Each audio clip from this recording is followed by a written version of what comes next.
যারা যারা চাকরি রিলেটেড গুরুত্বপূর্ণ আপডেট নিউজটি দেখার জন্য ক্লিক করেছেন, ভিডিওটি দেখতে লাইক দিয়ে কন্টিনিউ করা অনুরোধ জানাচ্ছি। আসসালামু আলাইকুম বন্ধুরা, বরাবর মতো আবারও সম্পূর্ণ নতুন একটি আপডেট নিউজ নিয়ে আপনাদের মাঝে হাজির হচ্ছি।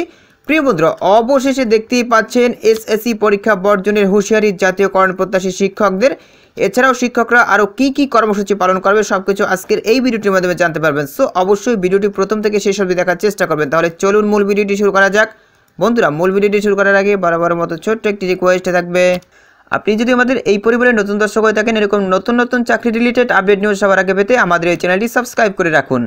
তো প্রিয় বন্ধুরা, দেখতেই পাচ্ছেন দৈনিক শিক্ষা.com একটি গুরুত্বপূর্ণ প্রতিবেদন প্রকাশ করা হচ্ছে। এসএসসি পরীক্ষা বর্জনের হুঁশিয়ারি জাতীয়করণ প্রত্যাশী শিক্ষকদের। নিচে একদম বিস্তারিতভাবে উল্লেখ করা হয়েছে। প্রিয় বন্ধুরা, প্রতিবেদনে বলা হচ্ছে এমপিওভুক্ত শিক্ষা প্রতিষ্ঠান জাতীয়করণ, শতভাগ উৎসব ভাতা, সরকারি কর্মচারীদের মতো একই হারে বাড়ি ভাড়া ও চিকিৎসা ভাতা দাবিতে টানা 18 দিন রাজপথে আন্দোলনরত শিক্ষকরা। তারা বলছেন এই দাবি পূরণ না হলে এসএসসি পরীক্ষার কেন্দ্রের দায়িত্ব পালন বর্জন করা হবে। তো বুঝতেই পেরেছেন, কঠিন হুঁশিয়ারি দিয়েছে তারা। শনিবার 1 মার্চ তারা জাতীয় প্রেস ক্লাবের সামনে অবস্থান কর্মসূচি পালন করেছে। এ সময় তারা এই হুঁশিয়ারি দেন। এমপিওভুক্ত শিক্ষা জাতীয়করণ প্রত্যাশী জোটের যুগ্ম সদস্য সচিব আবুল বাশার দৈনিক আমাদের বার্তাকে বলেন, গত 12 ফেব্রুয়ারি থেকে আমরা প্রেস ক্লাবের সামনে লাগাতার অবস্থান কর্মসূচি চালিয়ে যাচ্ছি। এর মধ্যে যমুনা অভিমুখী পদযাত্রা পুলিশ আমাদেরকে বাধা দিয়েছে, সচিবালয় অভিমুখী পদযাত্রায় পুলিশ আমাদেরকে বাধা দিয়েছে।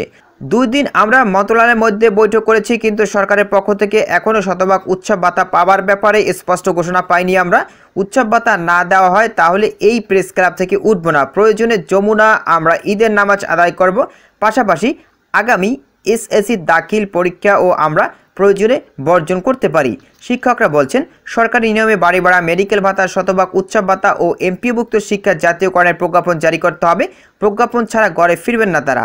প্রসঙ্গত 12 ফেব্রুয়ারি থেকে এমপিওভুক্ত শিক্ষা জাতীয়করণ প্রত্যাশী জোট ঘোষিত এই কর্মসূচিতে দেশের বিভিন্ন প্রান্ত থেকে শিক্ষকরা অবস্থান নিয়েছেন। সংগঠনের সদস্য সচিব দেলার হোসেন আজিজি দৈনিক আমাদের বার্তাকে বলেন, আমরা আশ্বাসে বিশ্বাসী না, আন্দোলনস্থলে এসে ঘোষণা দিতে হবে আমাদের দাবি মেনে নেওয়া হয়েছে, অন্যথায় শিক্ষকরা পরিবার পরিজন নিয়ে অবস্থান কর্মসূচি পালন করবে। শিক্ষকরা বলেন, সরকারের পক্ষ থেকে দাবি মেনে নেওয়ার সুস্পষ্ট ঘোষণা ছাড়া প্রেস ক্লাব ছেড়ে যাবেন না তারা। সরকারকে দাবি মেনে নেওয়ার আহ্বান জানান। একই সঙ্গে সব এমপিও শিক্ষক কর্মচারীকে প্রেস ক্লাবের কর্মসূচিতে যোগ দেওয়ার আহ্বান জানান তারা। তো প্রিয় বন্ধুরা, এই ছিল মূলত আজকের আপডেট নিউজ। এই বিষয়ে যদি আপনাদের কোনো ব্যক্তিগত মতামত থেকে থাকে তাহলে অবশ্যই কমেন্ট করে জানাবেন। আর এরকম নতুন নতুন আপডেট নিউজ সবার আগে পেতে অবশ্যই আমাদের চ্যানেলটি সাবস্ক্রাইব করে পাশের বেল আইকনটি বাজিয়ে দেবেন। তো প্রিয় বন্ধুরা, এতক্ষণ সাথে থাকার জন্য অসংখ্য ধন্যবাদ।